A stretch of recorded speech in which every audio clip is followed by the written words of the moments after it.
안녕하세요, 건설기술자 여러분. 여러분의 똑똑한 파트너 설담연구소입니다. 오늘 우리는 건설 현장에 숨겨진 보물찾기, 바로 표준품셈에 대한 이야기를 나누어 볼 건데요. 특히 2025년 표준품셈에 새롭게 등장할 하수광거 CCTV 조사 품셈에 대해 파헤쳐보고 현장에서 마주하는 현실적인 문제들과 그 해결책을 함께 고민해보려고 합니다. 이 영상을 통해 여러분은 단순한 정보 습득을 넘어 실제로 현장에서 적용할 수 있는 유익한 노하우를 얻어가실 겁니다.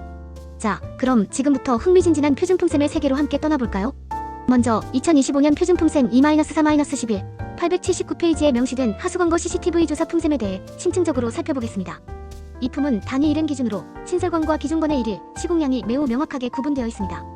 여기서 많은 분들이 궁금해하실 텐데요. 왜 신설관과 기존관의 시공량에 이렇게 유의미한 차이가 발생할까요? 그 이유는 아주 간단합니다.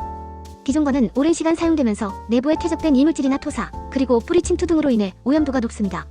이러한 환경에서는 자주식 촬영 장치가 원활하게 조사를 진행하기가 매우 어렵습니다. 반면 신설관은 내부가 깨끗하여 작업 효율이 월등히 높아지는 것이죠.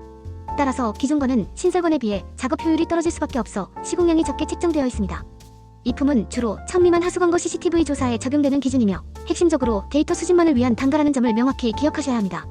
즉, 조사 결과에 대한 상세한 보고서, 작성 비용은 별도로 계상해야 한다는 뜻입니다. 표준품셈의 해설에 따르면 3번 문항에서 관로 내외부의 지작물로 인해 CCTV 촬영이 지연되거나 불가능한 경우 시공량을 감하여 적용할 수 있다고 명시되어 있습니다. 하지만 현장에서 수많은 변수에 직면하는 우리 건설기술자 입장에서는 이 문구가 다소 모호하고 무책임하게 느껴질 수 있습니다.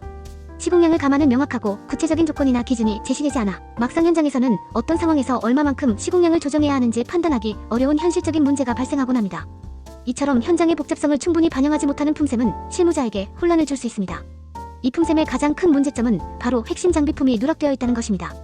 하수광거 CCTV 조사에 필수적인 적재 차량 운반용 승합차와 고가의 자주식 촬영 장치인 CCTV 기계의 가격이나 손료가 표준품셈에 전혀 명시되어 있지 않습니다.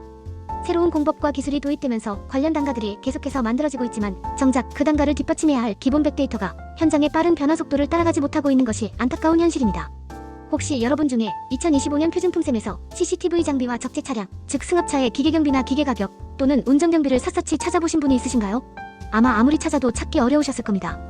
왜냐하면 아직까지는 해당 내용이 명확하게 반영되어 있지 않기 때문입니다. 없는데 어떻게 현장에서는 이런 단가들을 만들어 사용하고 있는지 궁금증이 커지실 겁니다. 바로 이 지점에서 설담연구소가 여러분의 든든한 조력자가 되어드리는 이유가 드러납니다. 보통 현장에서 공정에 없는 새로운 단가를 만들 때 관련 근거가 없으면 수많은 자료를 찾아 헤매고 관계기관에 문의하느라 하루 종일 귀중한 시간을 낭비하게 됩니다. 저 역시 과거에는 그런 비효율적인 과정을 수없이 반복했습니다. 하지만 이제 여러분은 그럴 필요가 전혀 없습니다. 설담연구소가 공신력 있는 근거 자료를 찾아내고 이를 현장에 합리적으로 준용하며 응용하는 방법을 명확하고 체계적으로 제시해드립니다.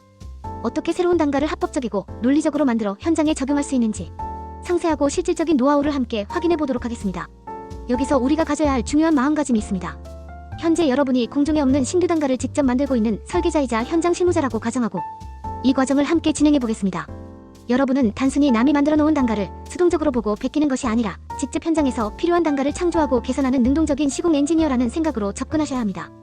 우선 관련 근거 자료를 찾아야 하는데 가장 확실하고 신뢰할 수 있는 것은 정부기관에서 공식적으로 발행하거나 등록한 자료들입니다. 예를 들어 표준품셈 내에서도 특별인부와 보통인부의 단가는 매년 공표되는 시중 노인 단가에서 비교적 쉽게 확인할 수 있습니다. 문제는 바로 자주식 촬영 장치와 적재 차량처럼 특정 장비에 대한 세부적인 품의 근거를 찾는 것입니다. 대한민국에는 건설, 전기, 통신 등 수많은 분야의 표준품셈이 존재하며 그 방대한 자료 속에서 내가 필요한 하위 근거 자료를 정확히 찾아내는 것은 결코 쉬운 일이 아닙니다. 실제로 많은 건설기술자들이 이 과정에서 엄청난 시간과 노력을 허비하곤 합니다. 저 또한 수많은 자료를 찾아 헤매고 여러 경로를 통해 정보를 수집하면서 우리 설담연구소 회원님들에게 어떤 자료를 활용하여 현장의 합리적인 적용 방법을 알려드릴까 깊이 고민하다가 마침내 해결책을 찾았습니다. 단가 설계를 위한 자료를 찾을 때는 매우 중요한 원칙이 하나 있습니다. 특별한 사정이 없는 한 정부에서 공식적으로 인정하고 등록된 기관의 자료를 활용하는 것이 가장 합리적이고 신뢰도를 높일 수 있는 방법입니다. 표준품셈에는 분명 내가 필요한 품이 명시되어 있지만 그 품을 구성하는 하위 근거 자료의 특정 장비의 가격이나 손료를 찾지 못하는 경우가 생각보다 자주 발생합니다.